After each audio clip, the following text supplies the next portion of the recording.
Pirates. Who doesn't like pirates?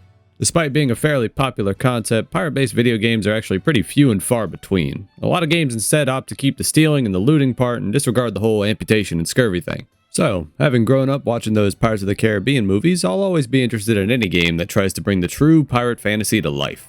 Hey everybody, Soul here, and this is I've Been Playing, the series where I talk about my thoughts and opinions on games I've been playing recently. And today we're going to be talking about Skull and Bones.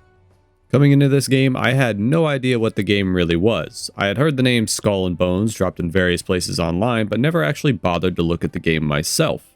In fact, I only just watched the trailer for the game while making this video, and who in their right mind made this the music for a pirate game?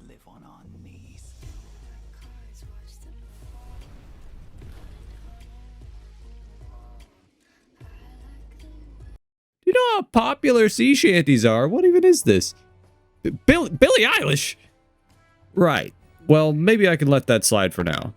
Skull and Bones had an early access beta on February 7th, so I decided to try it out with a few friends of mine. Now, a few of you might know that I've spent a fair bit of time in another popular pirate game, Sea of Thieves. So when I saw this game, I'm going to it hoping to get a lawless PvP experience. Well, that's not quite it.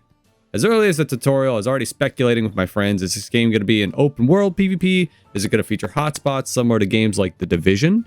Can I just ram some hopeless single father who only gets to play for an hour on the weekend and reduce his week's worth of grinding to nothing in an instant? Not quite. In fact, this game really only shares one thing with Sea of Thieves, and that's the theme. You see, this game is an MMO. In Sea of Thieves, you control a pirate. You just move around your ship, interact with all of its controls manually, whether that be entirely on your own, aboard a small vessel, or aboard a larger vessel, also entirely on your own because your crew is playing music at the front of the ship. However, in Skull and Bones, you don't really play as a pirate. You're a whole goddamn pirate ship. You do have your own character you create and dress up, but they're a little bit more of an avatar for you to move around town with. In reality, you are the ship, and all gameplay takes place as the ship. Alright, well let's have a look at some of the more MMO side of things. The early gameplay is pretty simple. You sail to a main quest hub and start to do some entry-level tasks for the local kingpin Scurlock. The actual combat feels fairly engaging at first. The peppering volleys into innocent merchant vessels, tethering onto them and asking them if they'd like to leave a tip for the service of deconstructing their ship. Sailing around the open world feels pretty good, the early ships being quite slow of course, with your main source of speed coming from a sort of crew stamina bar, which is consumed when using the full sails. When you deplete your stamina, you've got to spend some time in lower speeds to regenerate it, so you'll want to be careful how you use that in an actual combat situation, right? Well, we'll come back to that. We've only just started after all. After blasting a few basic ships and finishing some early game quests, we start to unlock some real progression. Ships in this game also follow the trope of having MMO-type classes, with DPS, support, and tanking ships, with a lot of that being dictated by the actual passives baked onto the ships themselves, some regenerating HP, some of them just taking less damage, some of them having specific perks related to certain weapons to deal more damage, so there's at least a few options here for how you'd want to build your ship. Up next, we have the weapons of the game. You have longer range options like ballistas and mortars, and close range options like flamethrowers and shrapnel cannons. Each ship comes equipped with multiple weapon slots, so you're able to focus specifically on one of the few types of weapons or have various weapons for all sorts of different situations. To further increase your specialization, you also have the armor on your ship, which will apply resistances to various types of attacks, and this little system called furniture. It kind of serves as passive buffs for your ship, allowing you to specialize in whatever you want, whether it be harvesting or a specific type of weapon that you're choosing to go all in on. These things all come together to form the gear progression of Skull and Bones, taking the form of ranking up and acquiring new blueprints to craft them and slap them on your ship. You'll notice I said craft them. No MMO is complete without having some kind of resource gathering, and in Skull and Bones, it takes the form of sailing around to various points on the map and playing a little mini-game to harvest these resources. The minigame is functionally identical across all the resources, and can even be disabled in the options menu at the cost of harvesting just a bit slower. I didn't really mind this part of the game too much. It does feel a little bit out of place, but again, this is an MMO, so it's gonna have that, right? Even if you're a max level player who can fistfight God and win, you cannot escape the inevitability of having to level up your skills. Which, by the way, there are no skill levels in this game, just tool levels, which you just gradually increase with better resources to craft better tools to get better resources. Okay. The other progression systems in the game, being the weapon, the armors, the ships, are kind of the same function. They start off as like rank 1, and then you craft the rank 2 version. This isn't the case for every weapon in the game. Some of them are unique and have their own modifiers, but it's the case for most of them, and it's also the case for most of the armors. Luckily, there is a handful of weapon base types to choose from, so this isn't too big of a deal. With all that being said, we're able to pretty easily outline the main gameplay loop of the early to mid game of Skull and Bones. Sail to a new location to find quests and unlock fast travel, complete said quest to earn resources, cosmetics, and infamy to rank up, and then use all those things to work your way up to become a pirate kingpin. Naval combat is the entire bread and butter of Skull and Bones, and it does feel fairly fun to engage with. Your ship is equipped with directional-based weapons that can be fired and reloaded independently. In practice, this means you'll need to plan your orientation of your ship to maximize your damage, or if you're surrounded, you can fire weapons in all directions to deal with your foes. You can also brace for impact when you know a big hit is coming at the cost of stamina. This style of gameplay is really quite unique, but after sinking a few hundred ships, you've probably experienced most of what the PvE combat has to offer. Your ship has a health and stamina bar which can be refilled with crafted consumables, albeit with a slight cooldown. Being able to instantly heal in combat is necessary, but this means you're in no real danger against PvE unless you're punching well above your weight class. Remember how I mentioned stamina management in combat earlier? Well, the consumables that restore stamina is food that you can cook for your crew, and it restores more stamina than you could ever really hope to consume with its cooldown. As long as you're paying attention, you're never going to run out of stamina in PvE. All of this comes together to create a combat system that feels like an arcade shoot-'em-up, which is to say, it's pretty fun when everything's working properly. Taking on multiple ships in every direction in an intense battle is a lot of fun. But there isn't enough changing between these combats to make many of them feel special. PvE encounters are either you shooting at red spots on ships or at red spots on buildings. The beta access for the game lasted around 4 days, with progress being transferred to the main game upon purchase. The beta did have some progression limits on infamy, but it was certainly enough to get a good feel for the game. Those who decided to buy the premium edition could access the game an additional 3 days sooner than everyone else without any of those progression limits. I played the beta for about 15 hours or so, and it left me with some very mixed opinions. At this stage, I had no idea what the endgame looked like for Skull and Bones, and while I did enjoy my time playing the game, I wasn't sure it would have the staying power that you would want from an MMO. The scenery and environments in this game were quite beautiful. They really did feel like they put a lot of time into the game and did the theme justice. And I won't speak too much about the story, as that's not what keeps me engaged in MMOs, and quite frankly, I skipped all the dialogue in this game. I only listened to select bits and pieces that kinda sounded interesting, but I will say this. There was one story mission where I did end up paying attention out of curiosity, which, if you want to avoid any spoilers, you could skip to the timestamp down below. I do think it's worth listening to though, and it doesn't spoil too much. Alright, so throughout the early game, you work for Scurlock. Scurlock is extremely influential, and even has a statue in the middle of the first hub area. This is his turf. In one of the missions, Scurlock made a deal to attack a fort for someone, and his henchmen inform us that he's way too drunk to actually get that done in time. So what do? We steal his coat and his ship, and do it ourselves. Now, as I've played this game, everyone and their mother has been alluding to the fact that I will one day become a pirate kingpin. And this would literally put me at odds with Scurlock, who is also a kingpin. I fully expected to have some sort of cross-the-line moment here, by effectively stealing his ship and impersonating him. I was well on my way in my rags to riches story at this point, and thought this would be the part of the game where I make my first personal enemy and have to start some networking of my own. Nope. In fact, Scurlock never mentions anything about this ever again. I don't even think he thanked me for doing it. And while we're on the subject, literally everyone you directly engage with in this game likes you. Only the AI on the seas are capable of disliking you. Even though I am trying to be the most merciless, cutthroat pirate I can possibly be, everyone treats me with kindness and respect. Literally every single time I arrive at the main hubs, there is a literal celebration of my recent accomplishments from some random group of hobos on the dock.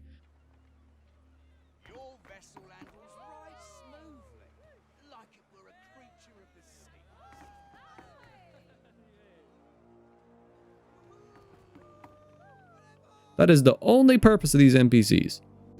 And many NPCs around the game are recycled, many animations are recycled, and this really stands out against the environments you explore that feel like they had way more care put into them than the people inhabiting them. All of this to say, I really don't think that the world building atmosphere, like the actual story of this game is anything to give too much credence to. There is a lot of lore tidbits around, but I can't really remain immersed in a world where everybody treats you this way with absolute kindness, but at the same time they act like they have their own vicious cutthroat goals. It's weird, it's strange, it's jarring. So, after the beta came to an end, I sort of realized what the game really was. It's a pirate-based MMO. That made me afraid of what the game wasn't. A pirate-based MMO with PvP. Like I said, I came into this fully expecting and hoping for PvP. I experienced absolutely no meaningful PvP in the beta at all. There was the Cutthroat Cargo event, which had you grab a map and sail to an outpost, but the PvP I experienced doing that was quite frankly terrible. And if that was all the PvP in this game, I thought it was entirely doomed to fail. The combat was, at the end of the day, more akin to the arcade experience I described earlier, with your typical MMO grind for gear. In fact, I even recorded a version of this video talking about the game with just my beta experience. Me and my friends all came to the same conclusion: we probably shouldn't buy this game. The gameplay we've done in the beta seemed to spell out the entire rest of the game, and while it was decently fun, $60 is a high price for a game, especially with the mess of bad PR that this game is already drowning in. This was not a quadruple A game, but we all agreed we did have fun playing it. Fast forward to the actual launch of the game, and my curiosity gets the better of me. I looked very briefly at what people were up to and got a glimpse of the real endgame of Skull and Bones: the Helm. The Helm is a territorial control PvP-based drug smuggling system. And I'm not gonna lie to you, that series of buzzwords sounds fucking badass. And so, I made the choice to buy the game. I rose to the ranks to achieve Kingpin in essentially no time at all. I really thought it was going to take longer, but pretty much everybody and their mother was a Kingpin by the time I got the game. So finally, the moment many of you have probably been waiting for, I can really check out the end game of Skull and Bones. To take over a settlement and have it work for you, all you have to do is wait for a territory control event to start, sail to the place, and raise hell. Other players can join these events, and you'll have to duke it out to see who gets the territory in an all-out naval battle between you, other players, and the settlement's fleet. This is where Skull and Bones shines. Finally, after all this fairly one-dimensional grinding, you get to test your mettle against other players. This is the ideal situation for the game, but this is not what usually happens. What usually happens is you sail up to the settlement you want, and there's nobody else in the event. So you played the arcade shooter for 5 minutes, take the settlement, and that's that. It's now yours until the end of the season, and you won't lose it in any way. I've literally joined a PvP event to take over a settlement, saw there was one other player in the event, and was ready to fight them for control, only to see them back out of the event and join a separate, uncontested event for a different settlement just because it's then guaranteed we both get a settlement.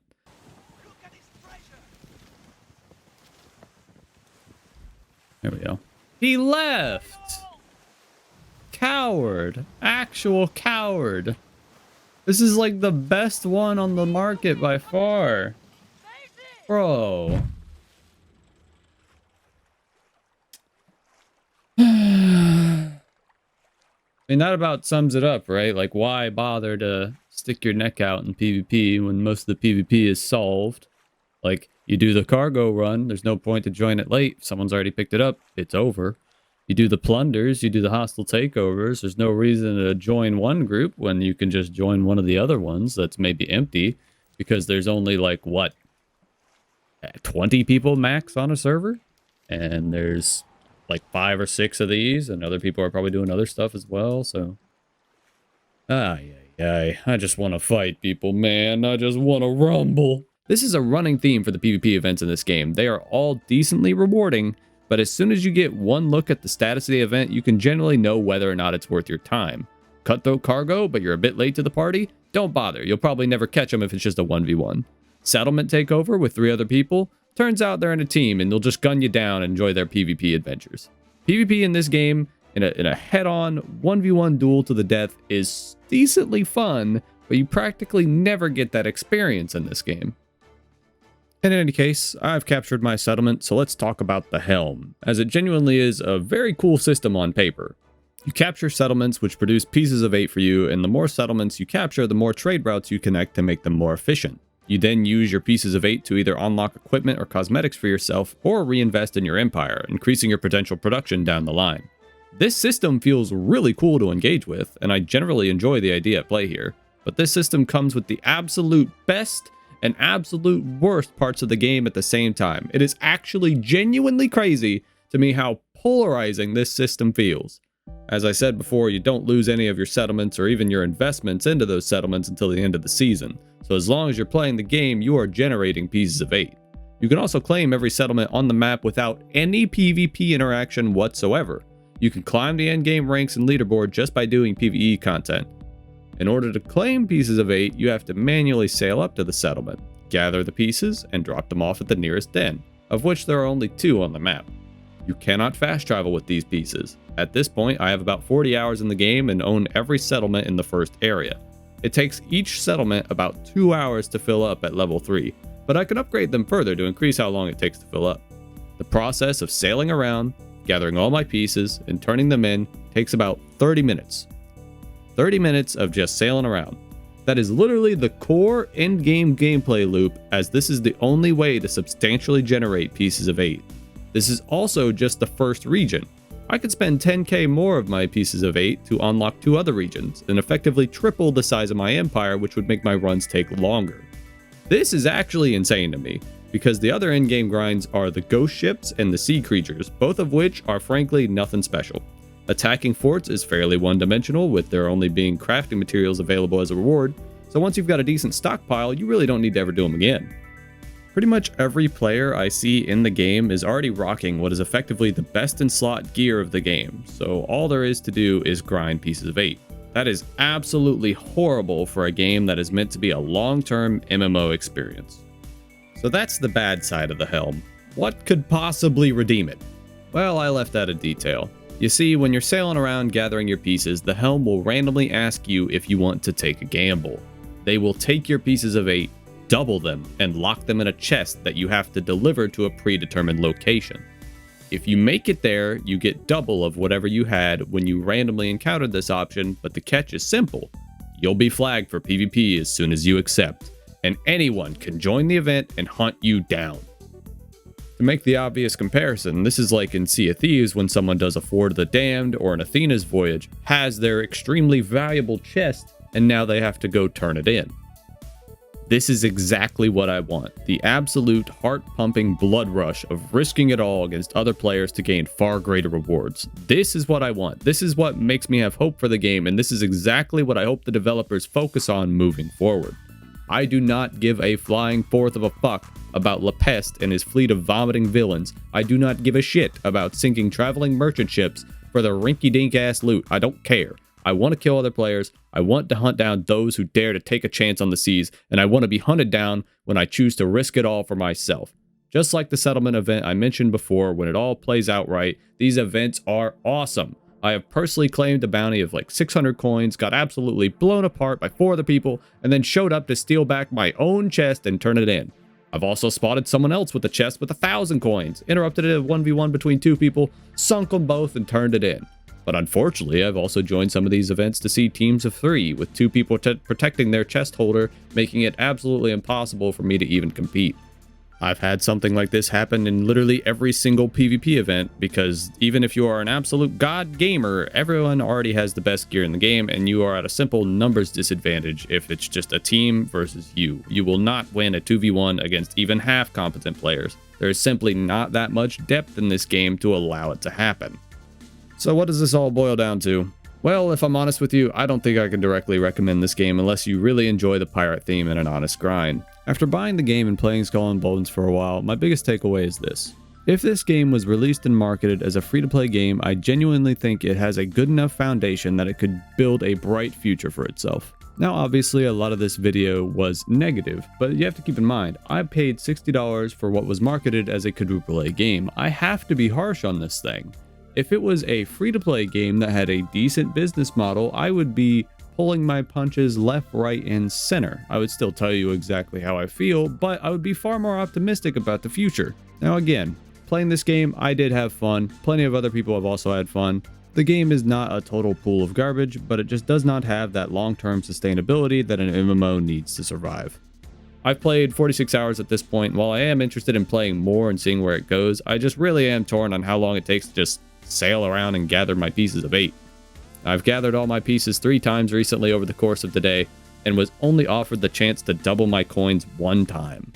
I've also only seen a handful of coin doubling events started, and while most of the time they're good fun, they still suffer greatly from the flaws the game has. Everyone's rocking the fastest ship in the game, which is conveniently the only ship that is resistant to the Torn Sails debuff, which is about the only way you're going to catch up to someone. And since the Helm wagers coin doubling and the Cutthroat cargo both are just sailing from point A to point B, everyone runs the exact same ship, and PvP boils down to either have one guy get 4v1 to death, or a very slow burn 1v1 where if you get a distance lead, you're home free. I do think I speak for a lot of the player base when I say, imagine if they added a PvP arena to this game, somewhere where you could have 2v2s, 3v3s, and just fight. That would be so cool to actually use our cool toys, our different ship types, our different healing weapons. It'd be awesome. I want to test my mettle in a life or death battle. I do not want to eat 50 coconuts and sail in a straight line. I'll be keeping up with Skull and Bones as I do think the game can become something great. If you like this video, please let me know in the comments down below. I'd like to do more episodes of I've Been Playing as a series, so I would really like to hear what you guys think about that. Thanks for watching, everybody. Peace.